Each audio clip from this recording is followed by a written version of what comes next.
রাজা রাজত্ব সারা জীবন করবে সেটা তো হবে না, রাজা তো চেঞ্জ হয়। কেন ওরা এটাকে মেনে নিচ্ছে না, ওরা একটা কিছু করতে চাইছে যাতে বিজেপির ছেলেরা ক্ষিপ্ত হয়ে একটা ঝামেলা অশান্তির মধ্যে ঢুকুক। যে তার দিন গায়ে গেরুয়া আবির মেখে পতাকা নিয়ে ঘুরে বেরিয়েছে, ফ্ল্যাগ নিয়ে ঘুরে বেরিয়েছে, হতেই পারে বদনাম করার জন্য পার্টিকে করতেই পারে এসে, এটা একটা চাল হতেই পারে। সরকারটা গঠন হয়নি বলে এই ফাঁকে বুঝে ক্রিমিনালরা করে দিয়ে চলে যাচ্ছে। একবার সরকার মুখ্যমন্ত্রীকে শপথ নিতে দিন, তারপরে দেখবেন সব ঠান্ডা হয়ে যাবে। নমস্কার, আপনারা দেখছেন চ্যানেল হিন্দুস্তান ডিজিটাল।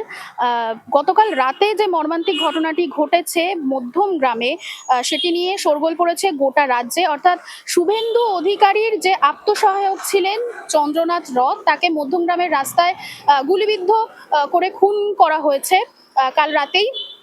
এই বিষয়ে এখনো কোনো তথ্য স্পষ্ট নয়, তদন্ত চলছে এবং আমরা এখন জনগণের থেকে শুনে নেব এই বিষয়ে তাদের কি মত বা তারা কি বলছেন।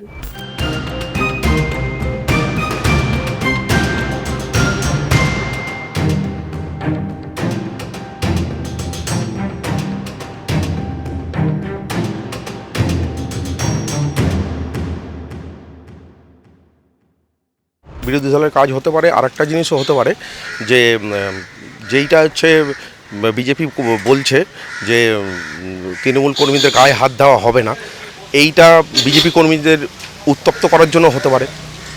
এই জিনিসটা এটা একটা রাজনৈতিক কারণও হতে পারে। 15 বছর আগে যখন নতুন সরকার এসেছিল, সেই সময় তো এরকম নোংরা পরিস্থিতি তৈরি হয়নি। না, এরকম তো হয়নি, এটা হয়েছে খুব দুঃখজনক ব্যাপার। এইটা কেউ সমর্থন করবে না। এটা পশ্চিমবাংলা, এখানে এরকম কারোরই কাম্য না যে কোনো ঝামেলা অশান্তি এরকম হোক। সরকার এসে সরকার চেঞ্জ হতেই পারে। সারা জীবনে একটা জিনিস থাকবে, রাজা রাজত্ব সারা জীবন করবে সেটা তো হবে না, রাজা তো চেঞ্জ হয়। তার মানে এইটা না তার সেনাপতিকে মেরে দিতে হবে, এটা তো উচিত না। এটা খুবই অন্যায় কাজ হয়েছে। এটা তো শিওর বোঝা যাচ্ছে যে 2021-এ সেই সময় জিতেছিল ওরা। তারপর ওরা আরেকটা শুভেন্দুদার লোককেও মেরেছে, যে ভাইপোকে যে চড় মেরেছিল তারও বডি পাওয়া যায়নি। আজকে এই লোককেও মেরেছে। এটা 100% আমার মনে হয় তৃণমূলের অভিষেক ব্যানার্জিরই কাজ আর ববি হাকিম। কেন ওরা এটাকে মেনে নিচ্ছে না, ওরা একটা কিছু করতে চাইছে যাতে বিজেপির ছেলেরা ক্ষিপ্ত হয়ে একটা ঝামেলা অশান্তির মধ্যে ঢুকুক, যাতে আমরা আমাদের রাজত্বটাকে আবার ধরে রাখতে পারি, আবার আমরা ফিরে আসতে পারি। কিন্তু এটা আমাদের বিজেপি থেকে কোনোদিনই এ করবে না। সব কর্মীদেরকেই বলা আছে যে মাথা ঠান্ডা করো, প্রশাসনের কাজ করবে। ফার্স্ট তো বলবো খুবই দুঃখিত যে আমাদের শুভেন্দুদা এত বড় একটা লোক, তার একটা অ্যাসিস্ট্যান্ট মেন পার্সোনাল, তার যদি আজকে মার্ডার হতে পারে, তো আগামী দিন যে এই আমরা স্বচ্ছ ভারত একটা ভাবনা চিন্তা করছি, যে এই স্বচ্ছ ভারতের মধ্যে যে কী হবে সেটা মানুষ ভাবতে পারছে না। আমি এটাই বলবো যে মাননীয় প্রধানমন্ত্রী আছে নরেন্দ্র মোদী, যে আপনি একটুখানি এইগুলো ব্যবস্থা করুন। যারা তৃণমূলের কিছু দুষ্কৃতী লোক আছে, যারা তোলাবাজি লোক আছে, যারা কিছু মানুষকে, ভালো মানুষকে দুষ্কৃতির মতন মেরে ফেলতে চাইছে, তাদেরকে উপর বলতে চাই। বেশি কিছু বলবো না, কেননা মানুষ সবই বুঝতে পারছে, মানুষ সবই জানতে পারছে। এরপর মানুষ যদি নিজেরটা না বুঝতে পারে, তাহলে আগামী দিন মানুষের হয়তো বডি রাস্তায় রাস্তায় পড়ে থাকবে। আজকে এরকম শুভেন্দুদার পার্সোনাল পিয়ের বডি পড়ে আছে, কালকে হয়তো আগামী মানুষের বডি পড়ে থাকবে রাস্তায়। না, আমরা যা দেখেছি এতে নিরাপদে থাকার কোনো কারণ নেই, এতে নিরাপদে থাকতে পারবে না। আচ্ছা, আর কি মনে হচ্ছে ঝামেলাগুলো সৃষ্টি করছে কারা?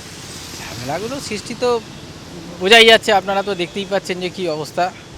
এগুলো নিয়ে বলার মতো এখনও সময় আসেনি, তদন্ত চলবে। এখন যা দেখাবে সেটাই হবে। এখন শুভেন্দু অধিকারী তো এর আগেও তো মারা গেছিল, এখন তারাই বুঝবে কি হয়েছে। এখানেই বলার কোনো নেই, নো কমেন্টস।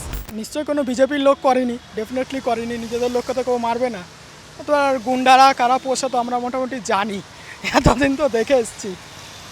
দেখো কি হয় না হয়, ধরা তো উচিত ডেফিনেটলি। একদমই। কিন্তু এই যে আপনি বলেন বিজেপির লোকরা করছে না, কিন্তু বেশ কিছু লোক বলছে যে যারা তৃণমূল থেকে অলরেডি দুদিনের মধ্যে বিজেপিতে চলে এসছে বা দলবদল করেছে, সেই মানুষগুলো এই ঝামেলাগুলো তৈরি করছে। হতে পারে, হতেই পারে। দুদিন আগেও যাদের দেখেছি ঝান্ডা ধরে রয়েছে টিএমসি, তারা জেতার দিন গায়ে গেরুয়া আবির মেখে পতাকা নিয়ে ঘুরে বেরিয়েছে, ফ্ল্যাগ নিয়ে ঘুরে বেরিয়েছে। হতেই পারে, হতে পারে, বদনাম করার জন্য পার্টিকে করতেই পারে এসে, এটা একটা চাল হতেই পারে। আমার মনে হয় টিএমসির গুন্ডা বাহিনী করেছে, ওরা যা প্রস্তুত করেছিল, মানে আমিও মানে আমাদের এরিয়া সাইডে ওরকম গুন্ডা বাহিনী সব হয়েছে, সব ভয়তে পালিয়ে, যেহেতু বিজেপি আমরা কথা বলতে পারতাম না, এখন বাসে ট্রামে বলতে পারি। সরকারটা গঠন হোক, নিশ্চয়ই মানে অপরাধী ধরা পড়বে। সরকারটা গঠন হয়নি বলে এই ফাঁকে বুঝে ক্রিমিনালরা মানে করে দিয়ে চলে যাচ্ছে। একবার সরকার মুখ্যমন্ত্রীকে শপথ নিতে দিন, তারপরে দেখবেন সব ঠান্ডা হয়ে যাবে। দাপট এখন চুপচাপ আছে, মানে যেহেতু টিএমসির পার্টি অফিস থেকে আমাদের ওই সাইডের দিকে, আমার অ্যাকচুয়ালি বাড়ি ভাঙড়ের ওই সাইডের দিকে, ঠিক আছে, ওই দিকে টিএমসি অলরেডি রেখে দিয়েছে যে জিতলেই মানে বোমা বাড়ি ভাঙচুর, আমার ইভেন্ট আমার বাড়িও ভাঙচুরের টার্গেট ছিল, ঠিক আছে। তো এখন পুরো শান্ত এলাকা, মানে কোনো দাঙ্গা নেই, মারপিট নেই, সব কিছু শান্তপুর। কিন্তু কাল যেহেতু যে ঘটনাটা ঘটেছে কাম্য ছিল না, তো বলবো যে এর মধ্যে টিএমসি জড়িত আমার মনে হচ্ছে। সাধারণ মানুষরা তো এরা অ্যাক্টিভ পলিটিক্স করে না, তেমন আমিও আগে টিএমসিকে ভোট দিতাম, আমি এখন বিজেপিকে ভোট দিই। তো আমি তো অ্যাক্টিভ পলিটিক্স করি না, আমি জাস্ট এক সমর্থন করি। আমার পক্ষে তো কাউকে খুন করাটা মানে হবে না। যারা এই ধরনের এই বিশেষ করে যারা মানে দুষ্কৃতী, যারা পলিটিক্যাল পার্টিগুলোকে, ক্ষমতাসীন পলিটিক্যাল পার্টিগুলোকে ধরে থাকে, তারাই এইসব করবে। সাধারণ মানুষ তো এগুলো করতে পারে না। বিভিন্ন বিষয়ে ভিডিও পেতে চ্যানেল হিন্দুস্তানের ইউটিউব চ্যানেল সাবস্ক্রাইব করুন www.youtube.com/channelhindustan।